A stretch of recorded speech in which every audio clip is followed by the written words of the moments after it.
Good morning, Billsmafia. It's your boy.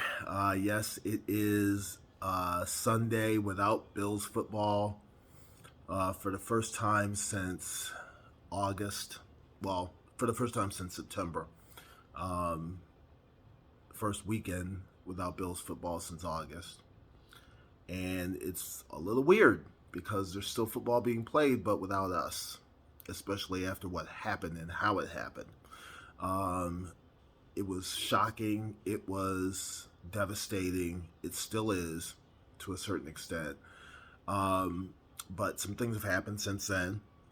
Some observations going back to that game. The first observation is that in hindsight, well, even in foresight, as many have said, and as things go, the Bills should have um, squib kicked.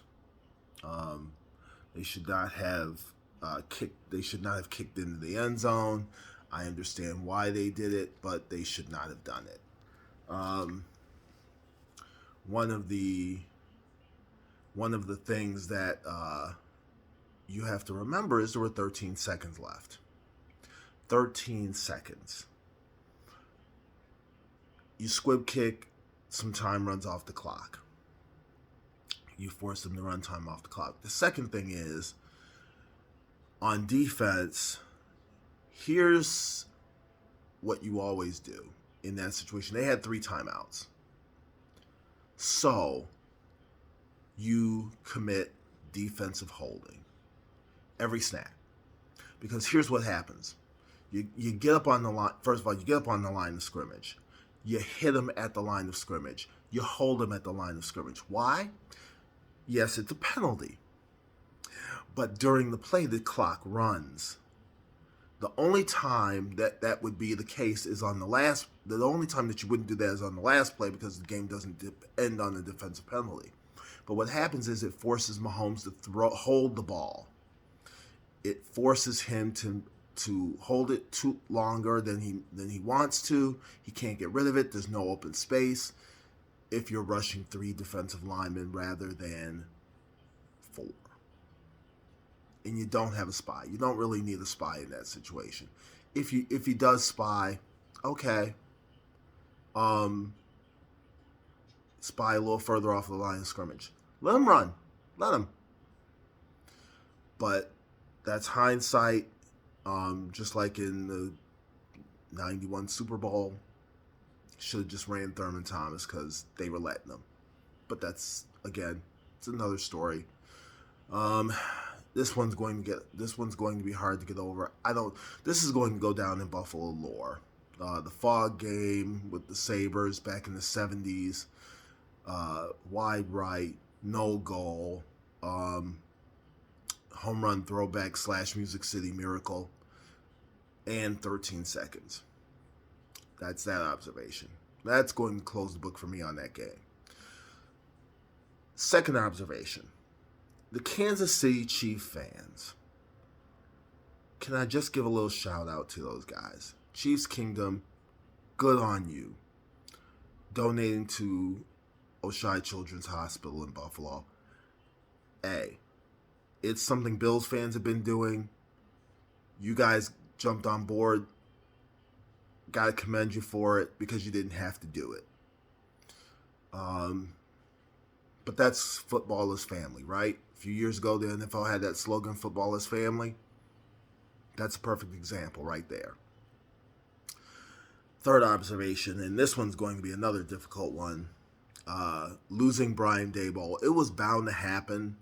Good offensive coordinators don't stay with the same team forever as offensive coordinator, especially if you have success. The head coach is going to stay if you have success. So the offensive coordinator, who, obviously, like anybody else, wants to further their career, is going to take a job. Now, there's debate on the new offensive coordinator because Ken Dorsey, who's been the quarterback's coach the entire time, in my book, should be promoted to offensive coordinator. Here's one problem. Apparently, Brian Daboll wanted Ken Dorsey as a package deal to be his offensive coordinator. I don't necessarily know how contracts work in the NFL. I'm going to assume that because it would be a promotion, the Giants have just as much opportunity to take Ken Dorsey as the Bills do to keep Ken Dorsey. I don't think that it is the Bills' choice, because I don't think Ken Dorsey is any longer under contract if he decides to leave. He can decide to leave, he can decide to stay. If he decides to leave, they can't stop him from leaving because it's a promotion, even if he is under contract. So we've got a battle to keep him. Hopefully they will. Apparently there's some wheeling and dealing attempting to be made. Hopefully it works. In terms of the rest of the NFL, Tom Brady, Ben Roethlisberger, it's been nice knowing you.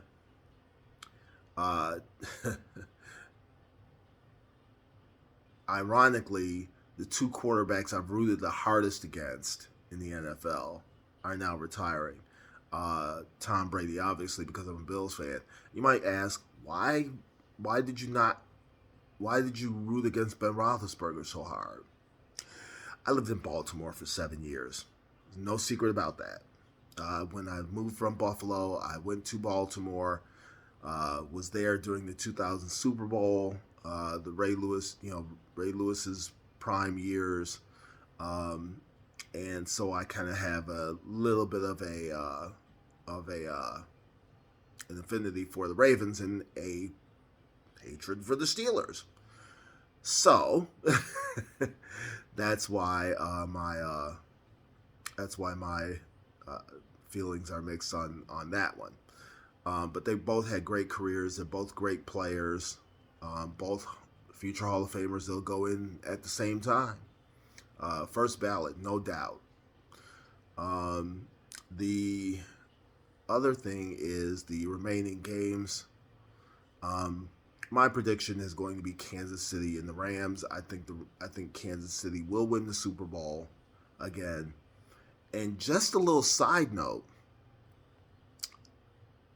somebody needs to beat Kansas City next year, because if the Kansas City Chiefs get to the Super Bowl again, guess what? That would make 4 straight years the Chiefs go to the Super Bowl out of the AFC. We said it would never be done again. Somebody's got to beat them. Somebody. No, we got to beat them. We have to beat them next year. We need to get the number 1 seed next year. We need to go to the Super Bowl next year. As far as the rest of the season is concerned, as far as my review of the rest of the season, that'll come after the Super Bowl. I'll do that after the Super Bowl. I'll be here with any other observations or things that happen. And for now, as always, go Bills.